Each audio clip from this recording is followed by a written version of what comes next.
It's me, Willie, and I've got a brand new double-length Dogman story for you today that your old pal Bigfoot was too scared to tell. It's a story told by the great-great-great-great-grandson of multiple generations of outdoors folk. He not only has stories to tell about the Dogman which stretch back decades, he's gonna tell us about the evolving descriptions of the monster over the years. The Muddy Pond Monster. Dear Scary Stories NYC. My family has lived with Dogman for decades. They started encountering them long before my birth. We are what you would call an outdoorsy clan, and we tend to be under the stars as much as we're under a rooftop. That gives us a percentage better chance to encounter critters that aren't supposed to be there, but are anyway. The other thing is that we've lived off the land for longer than can be remembered, and we have the blood of native trackers running through our veins, although we are of a greatly mixed ancestry. I laughed when I read of scientists testing the dirt to find out what animal species live in a particular area. We use much more ancient, obvious, and simpler means to accomplish a very similar thing. I'm happy for science to finally catch up to us, but really, all they had to do was ask. My family and I have hiked most of Tennessee and Kentucky, and we've hunted wherever it was legal. This goes back past the 1800s, which is when one of my ancestors married a European woman, and we became part of two cultures at once. He became Christian, and in turn she learned the ways of his people. Since then, we've shared our genealogy with every kind of human being that there is, and in the process we've developed our own family culture that seems to be quite unique as far as I can tell. We no longer really belong to any tribe other than our own. Being outsiders allows us to observe the world and grasp relationships between different aspects of nature better. You can understand drama if you aren't emotionally caught up in it. It's like living life in a hunting blind. You watch the world, but the world usually has no idea that you're even there. And so we've prided ourselves on understanding the reality around us. There are things accepted as real by us that no other people have even heard of. One of the species in our area accepted as real by us, yet unknown to most, is a creature, rarely seen though he may be, that stands like a man, yet barks like a dog. It looks like both, but is not either. It's been seen scavenging, and it's been interrupted by us while it was hunting. It's been known to stalk and chase men, and it may possibly even be a man-eater. My ancestors and family have never actually been taken down by any of these dogmen, but we are outdoors people, as I've already indicated. Do the dogmen sometimes attack or even consume human beings? It's not a question that we have an answer to, but we generally assume it's best to prepare for the worst possible outcome when dealing with any kind of predator, or really any obstacle or problem at all when in the wild. If it's bigger than you, has claws and sharp teeth, just assume that you're on its menu and put your attention to the task of getting away from the incident uninjured. The particular kind of creature I'm referring to was dubbed by my family the Muddy Pond Monster. There was also a Sasquatch in the area in the late 60s and early 70s that would sometimes be referred to by the same name, but usually when I'd hear about the Muddy Pond Monster when I was a kid, it was of the Dogman variety. Well, technically, earlier on they said it had the head of a horse with a wide grinning mouth, but what else could that mean except a dog head? The stories I was told as a child were that the Muddy Pond Monster was like the Jersey Devil without the bat wings. It was sort of a horse that stood up on its hind legs, and instead of hooves in the front, it had sharp claws with which it would snatch bad children away in the night and eat them for breakfast. As I grew older, my father told me that the monster was not just a fairy tale, as his father had seen it and shot at it. Not long after, both my father and I saw it while together out in the forest, and what we saw looked more like an upright standing dog than a horse. Yet I'm pretty certain this is the same monster as the one my ancestors described dealing with. The claws were the same, and the sense that you were in the presence of something out of the ordinary was the same as had been described to me since I was very young. The name Muddy Pond that we attached to the monster isn't just random. He wasn't called that because he lived under water or was muddy. Muddy Pond is the name of a tiny place in Tennessee not far from Kentucky. That having been said, I never heard a story about this Dogman being seen in that town. I know I'm sounding illogical, but I'll explain. To be honest, we never saw the monster in Muddy Pond. We didn't know anyone from Muddy Pond, and I don't know if anyone who lived there ever saw the monster. It's just that the town seemed to be located in the center of the area in which we would find evidence of the creature and where we had our encounters. Mostly, the MPM Dogman seemed to move between the area north of Muddy Pond, in the area toward Wilder, to the land east of the town, heading toward Alpine Acres and the Catoosa Wildlife Management Area. So I suppose we could have called it the Catoosa Critter or the Alpine Acres Animal or the Wilder Werewolf just as easily as the Muddy Pond Monster. The decision was made before I was born though, so this story today is about the Muddy Pond Monster, which is what we, our family, call the subspecies of North American upright walking canids that plagued us for generations. My father told me a story about his grandfather encountering one of the creatures back during the Great Depression of the early 20th century. He said that the monster stood 15 feet tall, like a horse, reared back on his hind legs, with a wide devil grin on its demonic face. Instead of whinnying like an earthly horse would, this devil horse let out a sound as though he had a sore throat. It was a coughing sort of a sound, more akin to the barking of a dog than any sound a horse was meant by God to make. Even as a kid, hearing this, I thought they had run into a Dogman. They even said that it sounded as though it were barking. So the question is, if they did see a Dogman, why did they describe it as having the head of a horse and not that of a dog? What exactly was meant by the horse having a wide grin? My father just took it literally like a creepy, smiling horse, but I was envisioning the long snout of a dog or a wolf. Being outdoorsmen like my generation is, my ancestors back then certainly knew what canines were, and no doubt had pet dogs and probably hunting dogs as well. There is no way they would have mistaken a dog for a horse, even if it were standing up on its hind legs. And yet, even still, I can't imagine that there ever really was a bipedal feral horse loose in the United States. I still feel that it had to have been a Dogman or a werewolf. I mean, that's what my father saw, that's what I saw, some of my extended family alive right now as well. Of course, some of my relatives endured a Bigfoot flap back around 50 years ago that I mentioned before, but for the most part, the monster that we've seen around here within my lifetime has been the Dogman. There's another possibility that goes through my mind from time to time. What if the Dogman looked more like a horse back then than it does now? What if it's evolved that much in just a generation or two or three?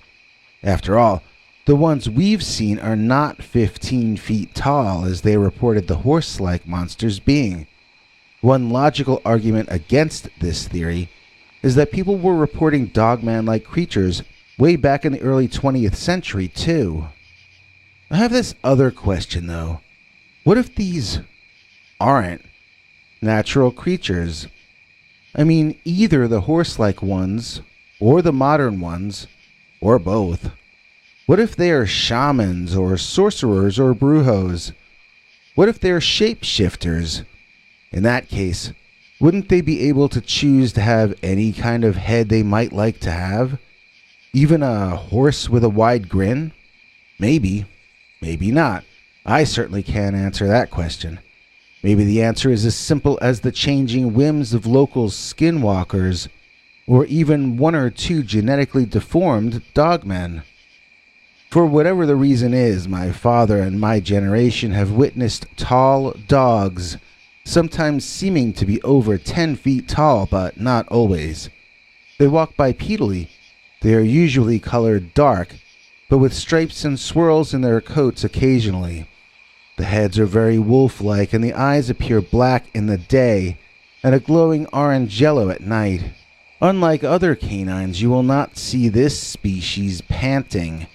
They have an air of intelligence about them, although it's hard to tell if that's real or imaginary, since our interactions with them have rarely been complex or long enough to judge the intelligence of the monsters. I used to date a woman who objected to my use of the term monster to describe the dogmen around here. She said that it was disrespectful, that I was demonizing one of nature's creatures, and that I should treat them with the respect I would treat any other living thing. I tried to explain to her, I treat monsters with a lot more respect than I treat regular animals. It's because monsters are a lot scarier than regular animals. A bear can sneak up on you and do you in horribly any time it wants to, but I don't call a bear a monster. This thing, this dogman, this is a monster, to be feared far more than even a man-eating bear. Any person in my family would tell you the same thing because for generations we've dealt with both animals and monsters. Now I'll tell you about that first time that my father and I saw the Muddy Pond monster. We had been following a big old 8-point buck, trying to get a good angle on him when suddenly, somehow, we lost him. It was one of those rare, inexplicable moments out in nature where an animal is there, and then it seems to go behind some cover and just never appears again on either side. You surround the location so that between you, you're seeing the entire area. There is nowhere for the buck to go that you won't be able to see him clearly, but somehow, he just isn't there anymore. Anyone who hunts long enough eventually has one of these kinds of stories to tell, although I don't think most people will admit what I'm saying. This was one of those hunter stories you don't brag about later at the bar. This was one of those that unnerves you so much that you don't really want to think about it too often. It kind of feels like a nightmare come to life. Well, I didn't even get to the worst part of this story yet. After about an hour of waiting, we were hearing nothing at all coming from those bushes. We came around and were talking to each other, trying to discuss how to flush him out, assuming he was hunkered down hiding in the foliage somewhere. If we went in after him, he might be waiting for us, so it seemed a lot safer for us to get him to come on out. A large male deer with that huge a rack can do extreme damage to a human being that he feels threatened by. He can even stomp you out like a cigarette butt, so you don't really want to give him a chance to get the upper hand. While we were whispering back and forth, the leaves over in that direction started to sort of jiggle. I wasn't sure what I was seeing, and neither was he. We began to wonder if the buck was injured, and we slowly, quietly, made our way toward the spot. The leaves that were moving were pretty far down low to the ground, so for the most part my eyes were there, although I kept looking around to try to get the unfolding event into perspective. I wasn't really understanding at all what I was seeing, and I don't think my father was either. And then, this scene from 1001 Arabian Nights unfolded, and up out of the bushes rose this incredibly tall, blue genie.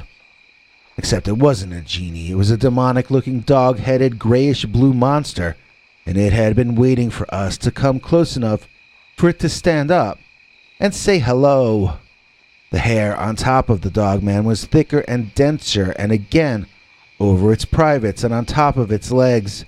The fur was lighter, bluer, and far more closely cropped over the rest of it. It gave a sort of an impression of a dark mane, but it also reminded me of a bear with mange. The ears were pointed, and the chest was not actually bald, though, so this animal did not have mange. It just had longer hair in some places and shorter, lighter-colored hair in others. Like how a horse has very short hair on its body, but longer hair on its mane, sort of. The eyes of the Dogman do actually glow in the dark, and I witnessed that in the first instant of my first sighting. I was so surprised that I fell over backward. You know when people say that I was so surprised you could have knocked me over with a feather? Well, this was that, come to life, and I literally fell over backward. My father wasn't so lucky as to be such a complete klutz as I am, and the Dogman reached out and grabbed him by his shirt with one huge hand-like claw. The hand was almost as big as Dad's midsection itself, and that long arm lifted this grown man right up off the ground. Dad dropped his defense in surprise and began making this noise that an animal makes when it knows it's about to meet oblivion. Still lying on the ground, I fired off a shot into the air, which fortunately surprised the monster, causing him to momentarily release his grip on my father. We ran. Dad grabbed his defensive stick and we both got out of there.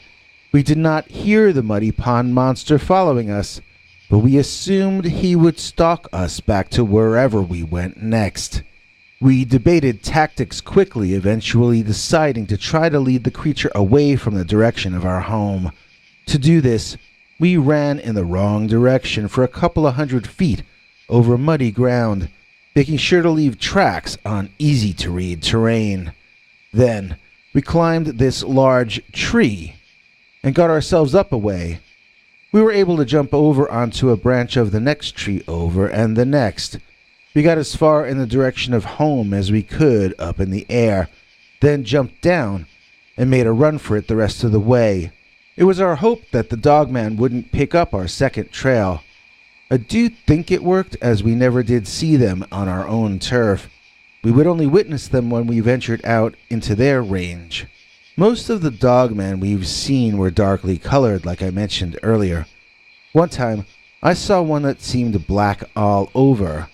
I didn't get too much detail that happened at night and from a distance. I'm curious if the all-dark one has longer hair all over, or if the mane covers the entire body, or if it's just that the short body hair is darker on that one. It might be that the fully dark one was a female or a younger one, as it seemed to be about the size of a man, not giant like they usually appear. Other than that incident, the Dogmen that we see seem to be male. I wonder where the females and the young live. Maybe the adult males go out to hunt and scavenge not just for themselves, but for their families as well, and that might explain why we only or usually seem to see the males. It might also be possible that the females and families live in tribes, but that the males roam between tribes, more like rogue males than alphas. That could also explain why we don't see the females or the young, and why it's always the large adult males. Obviously, unless or until someone can figure out how to get close enough to this species to observe their behavior, we won't know the answers to these questions. I do have a number of other personal encounters with this creature or forest god or whatever it might be, but you probably get the point by now. I think I've covered the main points. I do want to say that the Dogman is the scariest thing in the woods that I know of. It's probably scarier than a Sasquatch, although I've never seen one of those. It's definitely scarier than a wildcat or a bear or any kind of snake. Seeing a dogman is probably something like seeing, a tiger. It means you're in deep poo-poo. Although I personally have only ever seen one dogman at a time, I've heard sounds around me during some of the encounters that make me think that they might hunt in packs, and that they might know more about what's happening than you do. It pays to learn the ways they mark their turf so you can get out of situations quickly that they might be trying to lure you into. It would be far wiser to never underestimate the intelligence and cunning of the Muddy Pond Monster. Hey, do any of you like these adult coloring books or digital coloring books? I've heard that some people like them, so I made this one. You can print them out and color them by marker or crayon, or you can color them digitally in whatever manner it is that people do things like that. No, I did not draw these images. I'm the editor and the archivist. The price is $2.09 for over 60 images of scary dogmen and werewolves. We got werewolves chasing ladies. This guy here is running from a werewolf that already bit off half of one of his arms, it looks like. It's a crazy and fun, wild time. I guess you can judge for yourself if it's good for kids. I don't know. I don't have kids myself, so I can't really tell you. I know I would have liked it when I was young, but I don't know if that counts because I was a weird kid. Anyway, the link is in the description and the pinned comment, so check it out if you'd like to. Since it's digital, you can actually get it on Christmas Day as a last-minute present. Thanks, Biggie. And thanks to all of you for watching this far. If you liked it, please click like. If you'd like to see more of our work, please subscribe.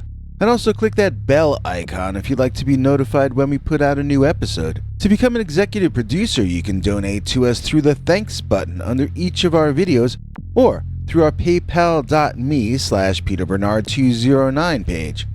To receive cool perks like secret uncensored Dogman episodes far too wild to ever run on this channel, you can become a YouTube channel member by clicking the join button, or join our PayPal subscribers club at peterbernard.com. Joining either at the $3 a month level or above gets you access to our over 25 hours of secret uncensored Dogman stories available nowhere else. Do you have a scary story about Dogman or some other kind of high strangeness that happened to you? Let us know by emailing us at scarystoriesnyc@gmail.com or by leaving us a voicemail message at 804-LA-SCARY.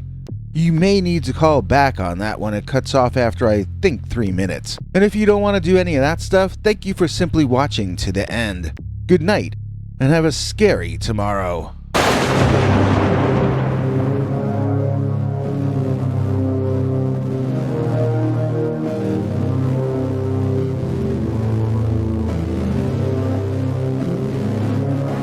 Come back for more scary stories.